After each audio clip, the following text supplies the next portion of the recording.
Our body, हमारी body में कौन कौन से पार्ट होते हैं? Head, HEAD head, FOREHEAD forehead, IEYE eye, hair, HAIR hair,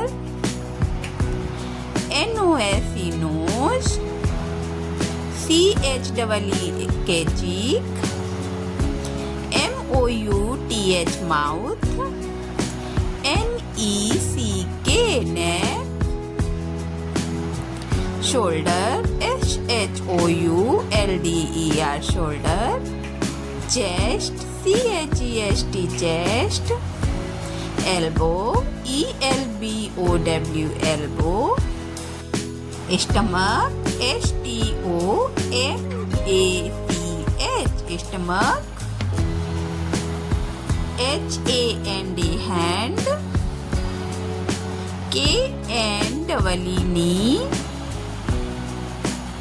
FOOT foot, LEG leg.